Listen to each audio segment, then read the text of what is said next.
Hello friends, welcome to RJM online classes.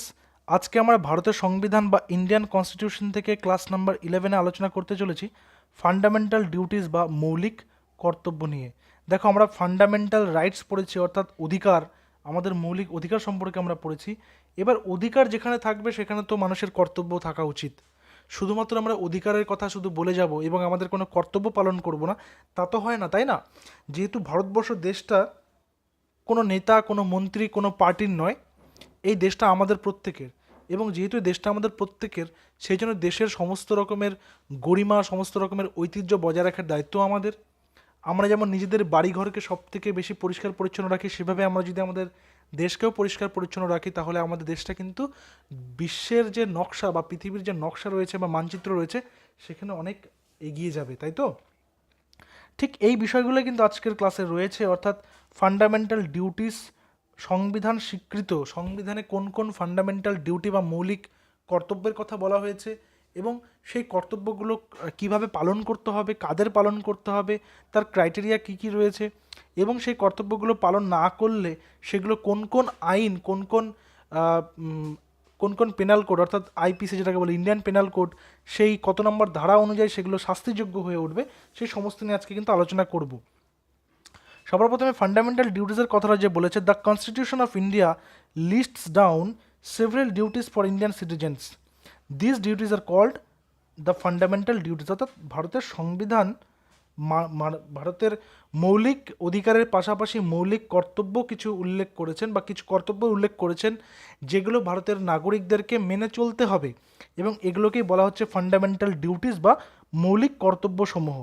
এবার কি এই মৌলিক কর্তব্য, কবে থেকে এগুলো আসলো এবং কেন আমরা পালন করতে যাব, সেগুলো সমস্তটা কিন্তু রয়েছে। দেখো, 1976 বা 1976 সালে 42তম সংশোধন, দেখো এই যে 42তম সংশোধন রয়েছে না, এটাকে কিন্তু সংবিধান সংশোধনের ক্ষুদ্রতম সংস্করণও বলা হয়।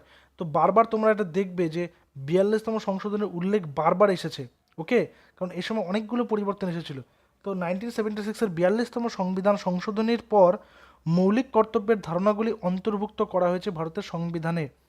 অর্থাৎ ফান্ডামেন্টাল রাইটস আমরা পাচ্ছি, অধিকার পাচ্ছি, অধিকার পাওয়ার পর আমরা সব ভুলে যাচ্ছি, ঠিক আছে? তো এবার কর্তব্য যেগুলো রয়েছে আমাদের, সেগুলো এই সংবিধান সংশোধনে 1976 সালে ইনক্লুড করা হয়েছে ভারতের সংবিধানে। সর্বপ্রথমে ভারতের নাগরিকদের মৌলিক দায়িত্ব এবং কর্তব্য সংখ্যা ছিল 10টি। প্রথমে 10টা কথা করার কথা ছিল সর্বপ্রথমে। 2002 সালে 86তম সংশোধনে আরও কর্তব্য অন্তর্ভুক্ত করা হয়, সেটা হয়ে যায় 11টি। অর্থাৎ 1976-এ 10টা ছিল, কিন্তু সেটা 2002 সালে, অর্থাৎ 2 দশক আগে, সেটা আরও একটা বেড়ে গিয়ে হয়ে গেছে 11, ঠিক আছে? অর্থাৎ বর্তমানে আমাদের মোট 11টা কর্তব্যের কথা পড়তে হবে, জানতে হবে। সেই 11টা কর্তব্য এখানে কিন্তু রয়েছে, সেগুলো আমি একটা আলোচনা করে নেব। বিশেষ করে তোমরা এই পার্টগুলো বিশেষ করে মনে রাখবে, যে কবে যুক্ত হয়েছে এবং বর্তমানে কটা রয়েছে এবং কোন অ্যামেন্ডমেন্টে এটা কিন্তু যুক্ত করা হয়েছে, সেটা কিন্তু রয়েছে। দেখো কি বলেছে। সবার প্রথম আমাদের যেটা কর্তব্য, সেটা হচ্ছে to abide by the constitution and respect its ideals and instructions, the national flag and the national anthem. সংবিধানকে মান্য করতে হবে, সংবিধানের আদর্শ প্রতিষ্ঠাসমূহ, জাতীয় পতাকা ও জাতীয় সঙ্গীতের প্রতি শ্রদ্ধা জানাতে হবে। অর্থাৎ দেশটা যেহেতু আমার, তাই দেশের গরিমা, দেশের সম্পদ, সমস্ত কিছু রক্ষা করার দায়িত্বও কিন্তু আমার। তাই আমাদের দেশের যে জাতীয় পতাকা রয়েছে, ত্রিবর্ণ রঞ্জিত যে জাতীয় পতাকা আমরা দেখতে পাই, ঠিক আছে? ছোটোবেলা থেকে আমরা তো বিভিন্ন স্কুলে পড়েছি, সেই স্কুলে যখন আমরা সেখানে বিভিন্ন রকমের ন্যাশনাল ডে আমরা সেলিব্রেট করতাম, সেখানে ফ্ল্যাগ হোস্টিং হতো, তাই তো? এবং আমরা প্রত্যেকে কিন্তু সেখানে দাঁড়িয়ে বন্দে মাতরম, অর্থাৎ জাতীয় স্তোত্র এবং জাতীয় সঙ্গীত, যেটা আমাদের জনগণমন রবীন্দ্রনাথ ঠাকুরের লেখা, সেটা কিন্তু আমরা সেখানে শ্রদ্ধা ভরে আমরা সেখানে গান গাইতাম, সেগুলো, তাই না? তো এই যে শুধুমাত্র স্কুলের মধ্যেই, আমাদের স্কুল জীবনের মধ্যে এটা সীমাবদ্ধ কেন থাকবে? এটা কিন্তু প্রত্যেক নাগরিকের কর্তব্য, প্রত্যেক নাগরিকের দায়িত্ব, ফান্ডামেন্টাল ডিউটিস এর মধ্যে কিন্তু এটা পড়ে। সে কারণে আমাদের প্রত্যেককে এই আমাদের মানচিত্র নয়, আমাদের এই পতাকাকে, জাতীয় প্রতীক, আমাদের জাতীয় পতাকাকে আমাদের সম্মান করতে হবে এবং জাতীয় সঙ্গীতের প্রতিও শ্রদ্ধা জানাতে হবে, ঠিক আছে? সেকেন্ডলি কি বলেছে? সেকেন্ডলি বলেছে to cherish and follow the noble ideals which inspired our national struggle for freedom, অর্থাৎ যে সকল মহৎ আদর্শ দেশের স্বাধীনতার জন্য জাতীয় সংগ্রামকে অনুপ্রাণিত করেছিল সেগুলোকে পোষণ এবং অনুসরণ করতে হবে। অর্থাৎ এই পার্টটা কিন্তু অন্যতম গুরুত্বপূর্ণ পার্ট, যে আজকে যে আমরা স্বাধীনতা পেয়েছি, ধরে নিচ্ছে শুধু ব্রিটিশ শাসনের কথাই, এই 200 বছরের যে অকথ্য অত্যাচার এবং গোলামি থেকে ভারতবর্ষ মুক্ত হয়েছে, তার পেছনে কিন্তু প্রচুর রক্ত সংগ্রাম ঘটেছিল, তাই না? প্রত্যেক এলাকা থেকে, প্রত্যেক মানে জনজাতি থেকে মানুষ কিন্তু বিভিন্ন রকমভাবে কন্ট্রিবিউট করেছে স্বাধীনতা সংগ্রামে। তারা যে আদর্শ নিয়ে, যে দেশাত্মবোধ নিয়ে, ন্যাশনালিজম নিয়ে তারা যে নিজেদের জীবনকে উৎসর্গ করে দিয়েছে, তরতাজা যুবক যুবতীরা নিজেদের জীবনকে উৎসর্গ করে দিয়েছে, সেই আদর্শকে আমাদের ভুলে গেলে চলবে না, সেগুলোকে অনুসরণ করতে হবে। এবং সেই কারণে কিন্তু দেশের বিভিন্ন সময় ওই স্বাধীনতা সংগ্রামীদের তাদের জন্মদিন, তাদের মৃত্যু দিবস ইত্যাদি উদযাপন করা হয়, এবং বিশেষ করে স্কুলগুলোর কথা আমি বলছি, স্কুলগুলোতে কিন্তু সেগুলোকে জানানো হতো। স্কুলের টিচাররা দাঁড়িয়ে হয়তো সেই ব্যক্তি সম্পর্কে একটা স্পিচ দিলেন, যেখানে জানানো হলো বাচ্চাদেরকে যে তিনি কে ছিলেন এবং কিভাবে তিনি তার নিজের জীবনকে উপেক্ষা করে দিয়েছেন স্বাধীনতা লাভের জন্য, ঠিক আছে? তো এই পার্টটা কিন্তু সবসময় চিরিশ করতে হবে আমাদেরকে, এটা বহন করতে হবে, সংরক্ষণ করতে হবে নিজেদেরকে, ঠিক আছে? নেক্সট কি আছে, 3 নম্বরে কি আছে, বলেছে to uphold and protect the sovereignty, unity and integrity of India. ভারতের সার্বভৌমত্ব, ঐক্য এবং সংহতিকে সমর্থন এবং সংরক্ষণ করতে হবে। আমাদের যে সার্বভৌমত্ব, ঐক্য এবং সংহতি রয়েছে, অর্থাৎ আমাদের যে প্রস্তাবনায় বলা হয়েছে যে আমাদের দেশের ধর্মনিরপেক্ষতা, সাধারণতন্ত্র, তারপর গণতন্ত্র, সার্বভৌমত্ব, প্রত্যেকটা জিনিসকে কিন্তু আমাদেরই রক্ষা করতে হবে। এই কাজটা কিন্তু কোনো দলীয় নেতা, কোনো মন্ত্রী, কোনো পুলিশ এসে আমাদেরকে করিয়ে দিয়ে যাবে না, এটা কিন্তু আমাদের করতে হবে। আমাদের চারিপাশে কখনো কোনো এইরকম ঘটনা বিঘ্নিত হতে দেখলে আমাদেরকেই সেটা প্রোটেস্ট করতে হবে। তার উদ্দেশ্যে কিন্তু এই সমস্ত নির্দেশগুলো দেওয়া হয়েছে সংবিধান থেকে। To defend the country and render national service when called upon to do so. দেশ রক্ষা ও জাতীয় সেবা কার্যে আত্মনিয়োগের জন্য ডাকা হলে সাড়া দিতে হবে। আত্মনিয়োগ মানে কি? এখানে আত্মনিয়োগ বলতে শুধুমাত্র যুদ্ধক্ষেত্রে বা বর্ডারে গিয়ে বন্দুক নিয়ে দাঁড়িয়ে থাকা জন্য বলা হয়নি, এখানে সেটার কথা বলা হয়নি। এখানে আত্মরক্ষা বলতে তোমার নিজের যে কোনো রকমের, তুমি তোমার জ্ঞান দিয়ে তুমি সাহায্য করতে পারো দেশের কখনো কোনো সমস্যা সৃষ্টি হলে, সেই কাজ যদি তোমার দ্বারা হয়, তুমি যদি দেশকে সেই সমস্যা থেকে সমাধানের পথে নিয়ে যেতে পারো, তাহলে তোমাকে অবশ্যই সেখানে এগিয়ে যেতে হবে। অর্থাৎ যখনই কোনো আপাতকালীন পরিস্থিতি বা বিরূপ পরিস্থিতি আসবে, তখন তোমাকে কিন্তু দেশকে তোমার নিজের ব্যক্তি চাহিদার ঊর্ধ্বে রাখতে হবে, এবং সেখানে যদি তোমাকে কোনো যুদ্ধে পার্টিসিপেট করতে হয়, তাহলে সেখানে কিন্তু পিছপা হওয়া যাবে না, সেরকমই কিন্তু নির্দেশনা রয়েছে সংবিধানে। তারপরে রয়েছে to promote harmony and the spirit of common brotherhood amongst all the people of India, transcending religious, linguistic, and regional or sectional diversities, to renounce practices derogatory to the dignity of women. বলছে ধর্মগত, ভাষাগত, অঞ্চলগত, শ্রেণীগত বিভেদের ঊর্ধ্বে উঠতে হবে। অর্থাৎ এই যে ধর্মগত পার্থক্য, ভাষাগত পার্থক্য, অঞ্চলগত পার্থক্য, শ্রেণীগত পার্থক্য, এগুলো থেকে ঊর্ধ্বে উঠতে হবে, এবং সমস্ত ভারতবর্ষের মধ্যে ঐক্য ও ব্রাদারহুড বা ভ্রাতৃত্ববোধকে সম্প্রসারণ করতে হবে, এবং নারী জাতির মর্যাদাহানির সকল প্রথাকে পরিহার করতে হবে। এবং দেখো, বর্তমানে যদি আমরা পরিস্থিতি বিচার করি, এগুলো কিন্তু প্রত্যেকটা জিনিসই ভায়োলেট হচ্ছে।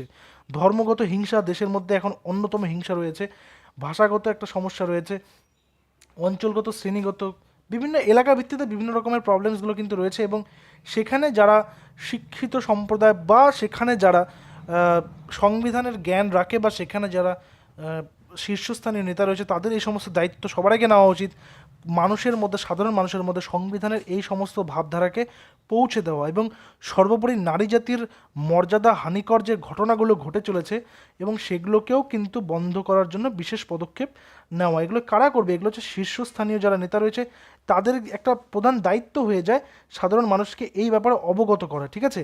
অবশ্যই সাধারণ মানুষের দায়িত্ব এগুলোকে মেনটেন করা, কিন্তু তাদেরও একটা দায়িত্ব কিন্তু রয়েছে। To value and preserve the rich heritage of our composite culture.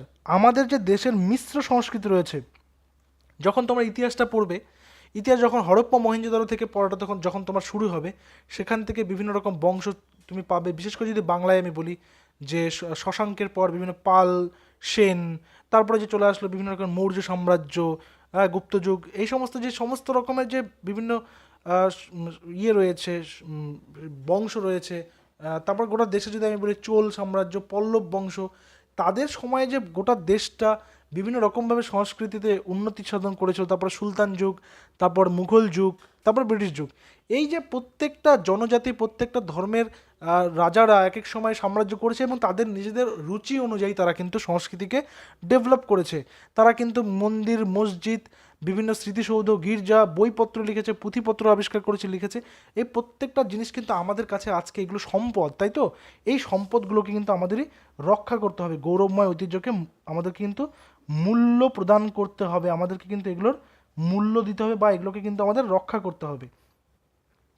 তারপরে রয়েছে to protect and improve the natural environment including forests, lakes, rivers, wildlife, to have compassion for living creatures, অর্থাৎ বনভূমি, নদ নদী, বন্যপ্রাণী সহ প্রাকৃতিক পরিবেশের সংরক্ষণ ও উন্নতি এবং জীবজন্তুর প্রতি মমত্ববোধ প্রকাশ করতে হবে। অর্থাৎ সমাজের পাশাপাশি আমাদের প্রকৃতির যে প্রাণীগুলো রয়েছে, প্রাকৃতিক প্রাণী, অর্থাৎ যে সমস্ত বনভূমি আমরা পজেস করছি, যে সমস্ত নদ নদীর জন্য আমরা বেঁচে রয়েছি বিভিন্ন রকমভাবে প্রত্যক্ষ এবং পরোক্ষভাবে, এবং বন্যপ্রাণী যারা আমাদের উপর ভরসা করে ফ্রিলি ঘুরে বেড়াচ্ছে, তাদেরকে কিন্তু আমাদেরকে কি করতে হবে, আমাদেরকেই রক্ষা করতে হবে এবং আমাদেরকেই সেগুলোকে তাদেরকে কিন্তু প্রোটেক্ট করতে হবে। এটা কিন্তু রয়েছে সংবিধানেই। হ্যাঁ, এরপরে কি রয়েছে?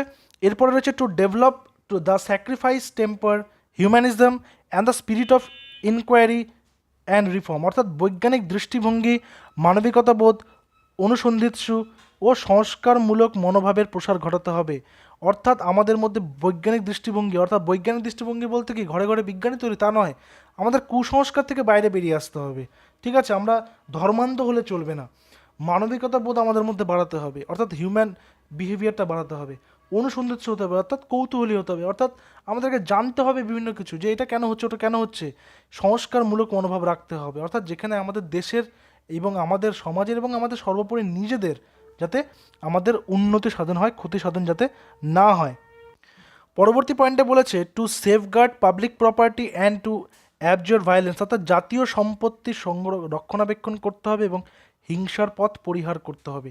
জাতীয় সম্পত্তি বলতে মনে করো আমাদের নদী, নালা, পাহাড়, পর্বত, এছাড়াও যে বিভিন্ন রকমের যেগুলো আমাদের জাতীয়, ধরো না ট্রান্সপোর্টেশন সিস্টেম, আমরা ট্রেনে করে যাতায়াত করছি, তাই তো?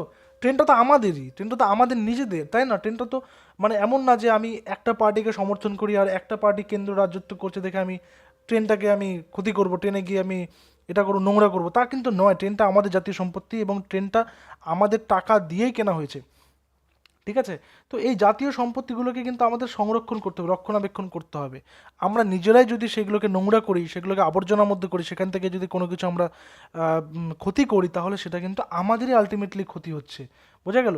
তারপরে বলেছে to strive towards excellence in the spheres of individual and collective activity so that the nation constantly rises to the higher levels of the endeavour and achievements. সকল ক্ষেত্রে জাতীয় উন্নতির উৎকর্ষ এবং গতি বজায় রাখার উদ্দেশ্যে ব্যক্তিগত ও সমষ্টিগত কাজের চরম উৎকর্ষের জন্য সচেষ্ট হতে হবে। অর্থাৎ বিভিন্ন রকম ক্ষেত্রে জাতীয় উন্নতির ধারাটাকে অব্যাহত রাখতে হবে, আরও বাড়িয়ে দিতে, এবং এটার গতি বজায় রাখতে আমাদের কী করতে, ব্যক্তিগত এবং সমষ্টিগত, পার্সোনাল এবং ইন্ডিভিজুয়াল, এবং তার পাশাপাশি যেটা টিম ওয়াইজ, আমাদের সমস্ত কাজের চরম উৎকর্ষতার জন্য সচেষ্ট হতে হবে। ঠিক আছে, তারপরে কি বলেছে? তারপরে বলছে who is a parent or guardian to provide opportunities for education to his child or as the case may be word between the age of 6 to 14।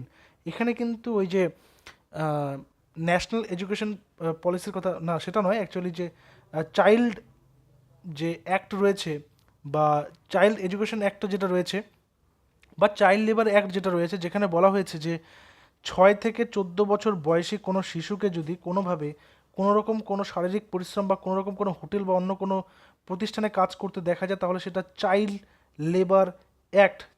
Labour অ্যাক্টের মধ্যে কিন্তু সেটা পড়ে যায়। ঠিক আছে, এবং চাইল্ড লেবার অ্যাক্টের মধ্যে পড়ে যাওয়ার ফলে সে কিন্তু নিজে এবং তার পাশাপাশি সে যেখানে কাজ করছে সেই এলাকাটা কিন্তু শাস্তির ভাগিদার হবে এবং সেই বাচ্চাটাকে কিন্তু হোমে পাঠিয়ে দেওয়া হবে। তো এক্ষেত্রে বলছে একজন পিতামাতা বা অভিভাবকের সবার আগে কর্তব্য যে তার 6 থেকে 14 বছর বয়সী বাচ্চাটাকে বুনিয়াদী শিক্ষা বা ফান্ডামেন্টাল এডুকেশন যেটা রয়েছে বা মৌলিক যে শিক্ষাটা রয়েছে, ঠিক আছে, সেই শিক্ষাটার অন্তর্গত কিন্তু করতে হবে। সেই বাচ্চাটাকে, তাকে কিন্তু দিতে হবে। এই কর্তব্য কিন্তু 2002 সালের 86তম সংশোধনে যুক্ত হয়েছে। বুঝে গেল? তো এই পার্টগুলো কিন্তু রয়েছে এখানে। এবং আরেকটা কথা যেটা হচ্ছে, এটা কত নম্বর সংশোধনে যুক্ত হয়েছে? 86তম। তো এই পার্টগুলো একটু ভালো করে তোমরা পড়বে, কোন সংবিধানে কত নম্বর সংশোধনীতে কী তৈরি হয়েছে, ঠিক আছে? পরবর্তী ক্লাসে আমরা আবার সংবিধানের একটি গুরুত্বপূর্ণ টপিক নিয়ে আলোচনা করব। তো এখান থেকে তোমরা যেগুলো বিশেষ করে পড়বে সেগুলো হচ্ছে কোন ধারায় কী কী করা হয়েছে সেই পার্টগুলো।